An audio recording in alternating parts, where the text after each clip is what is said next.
have too much clothing. No, scratch that. I know I have too much clothing, specifically dresses. The problem is, I have no occasion to wear them. I just can't say no to a good deal, so when I see an extremely gorgeous but extravagant and unnecessary dress, and it's a good price, I buy it. Not all the time, I am restraining myself, and I have been restraining myself, but I have a lot of dresses. So today, we're gonna play a little make-believe. I'm going to step inside of a story. I'm going to become the main character, and I will face friend or foe, extravagance in reality, life or death, and... Okay, death's a little bit extreme. None of my stories are gonna be that way, but we're gonna play pretend. Today, I'm gonna go through some of my clothing and tell you the ideal and unrealistic and impossible ways in which I would want to wear them. Okay, first dress. What do we think? It's got a little slit and everything. Here's the thing. I have to start there because you can see the entire dress. Watch, I'm gonna fall downstairs. We're good. I got this dress because it was on sale. That was literally it. It was on super sale. I got a targeted Instagram ad that was perfect. Therefore, I now own it. Have I worn it out yet? No, not the point. On to the story. For some reason, when I'm in this dress, I feel like I need to be in a fancy gala. But not just any fancy event. I feel as if I'm an undercover operative. I need to get drunk government men to tell me all their secrets. Can you tell the historical fiction I love is getting to my head a little bit? Yeah, absolutely not the point. My name is Rebecca Conowitz. Don't know where that came from, but we're gonna roll with it. But at this event, no, my name is Susan Sterling, affectionately referred to as Susie. I am the queen of nepotism babies, and I am the supposed heiress to some overseas manufacturing firm. I'm here to take the bad guys down. I'm ready. And something about this little slit on the side, I feel like I need one of those like thigh gun holsters or something. And at one point I have to run away, which I can do perfectly somehow in heels. Because that's just what the character calls for. And the best part, no one ever saw her coming.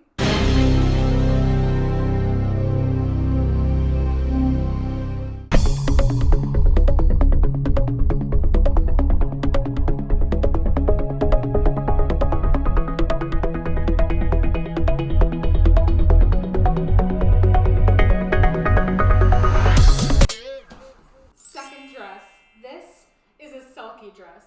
I absolutely adore sulky dresses. They are so flowy and romantic and flowy, and they've got these big sleeves. I love it. I wish this was Selkie sponsored. But sulky dresses are so expensive. The only reason I have dresses is because I get them on extreme super sale, sample sale, mystery bag, end of season, etc. So while they're normally like $300, $400, I get these for $100 or less at that point. I love this dress. There's so much body to this dress. It's all like see-through in the sleeve, and then it kind of goes like up on the sides, and there's a little bit of like a faint glitter to it that I don't know if you can see on the camera. I'm in the sunlight now, but I don't know if you can see it. Her story, I feel like a fairy. A little bit, I feel like a fairy. And it's giving Tinkerbell vibes, so on that note, I'm going to be Misty Showers. Yeah. Misty Showers is a delicate, quiet, unassuming fairy. She is the soft spring rain that we get after the winter of cold and snow. She might be gray, but the rain she brings invites warmth to the world. I made a joke earlier about being the main character, but Misty, she's not a main character. She is 100% the peaceful, positive side character. And you know what? She's gonna get a spin-off series with her twin sister, Snowy Showers, and the entire premise of that show is going to be their argument over when is the official end of winter and beginning of spring. The groundhog is their best friend, or enemy, depending on who's winning it.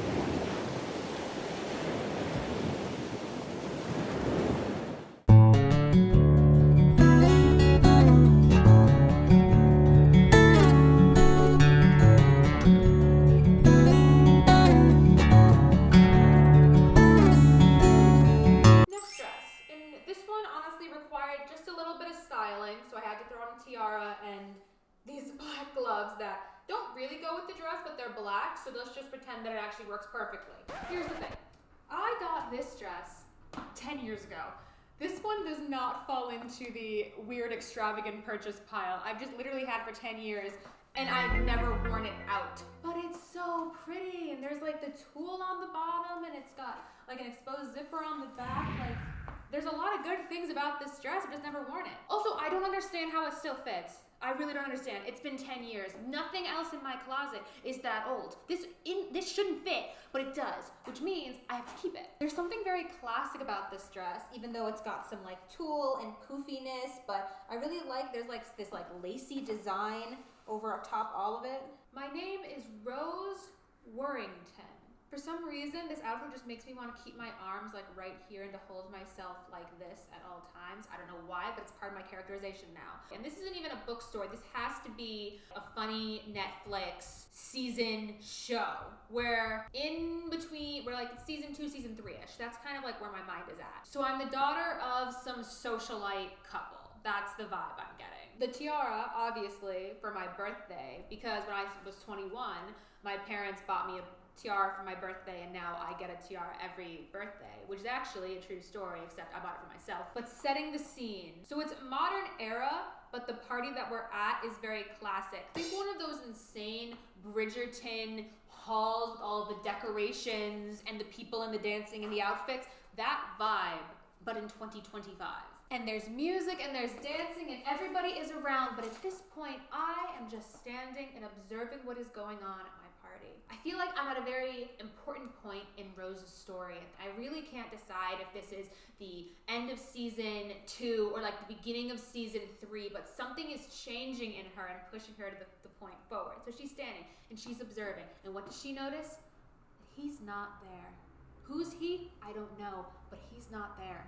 And as I stand and I observe, the music begins to fade. Not the people actually in the party, but we're like entering my subconscious now. Like we're coming in, like the camera's being panned and we're focusing on Rose now because she's having this like inner turmoil, but she's coming into her own and she doesn't need this guy. He doesn't even need to be here. She's coming into her freedom arc, and that's what that moment is leading up to. So music is getting quiet. The camera's zooming in on her face and she smiles and I smile and I smile because I'm entering my freedom era. I'm doing things for myself now. I'm not worrying or taking care of anybody else. This is all for me. And this is what this moment means. Now, I don't know where I got all of that by putting on a black dress and a tiara, but that's what it feels like. This is Rose's moment.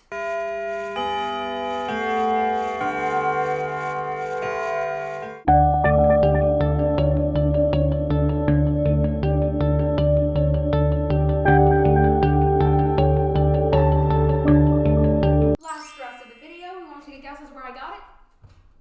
If you said targeted Instagram ad, you would be right. I'm in a vicious cycle, guys. I can't keep doing this. I got this. It was literally $20 off of this random site. This came with it. This is separate. I literally just tied it to the back just so that it would stay up. Now, I have no idea how you're supposed to tie this because like it's a really, really long piece of string, but we're just gonna keep it there for now and be slightly choking myself the entire rest of the video, I guess. This is giving me pretty serious nymph vibes. Now, when I say nymph, I mean, do you remember that very specific scene in Hercules, the Disney movie, when there's the nymph and then she turns into a tree? Yeah, that's kind of the vibe I'm going for, except this time I'm turning into probably a violet, maybe lavender.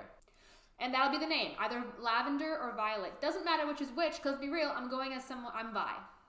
I'm gonna go as Vi. That's my name, Vi. Short for either lavender or violet, but you'll never know. So purple usually gives me royalty vibes, but I also see it as the pessimistic, sarcastic friend vibe. I am the nymph you accidentally come across who you've heard to avoid, but you actually need to befriend to complete your journey. Vi is effortlessly cool. She is always lounging about. She always has a snarky comment to make, and she's always spewing something kind of profound, but kind of pessimistic, but that profoundness is gonna drive the story forward. For some reason, her mind, whatever, character quirk is that she's never just like standing up straight or sitting. She's always like lounging across or sitting upside down or leaning on something or someone. That's a very important part of her character.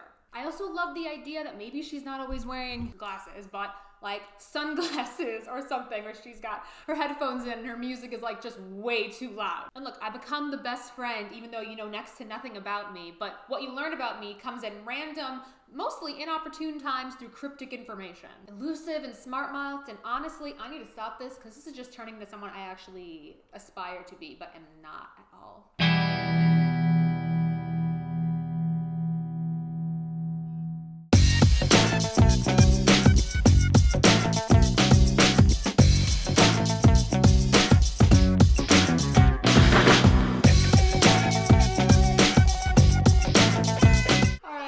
rock this out. Thank you so much for watching and letting me indulge a little bit in my clothing and in my very poor storytelling. I've got a ton more dresses and I can pick my brain a little bit more for stories, so give it a thumbs up if you want to see more. You can click here to subscribe to my channel or to watch my last video, and I will see you next time. Bye.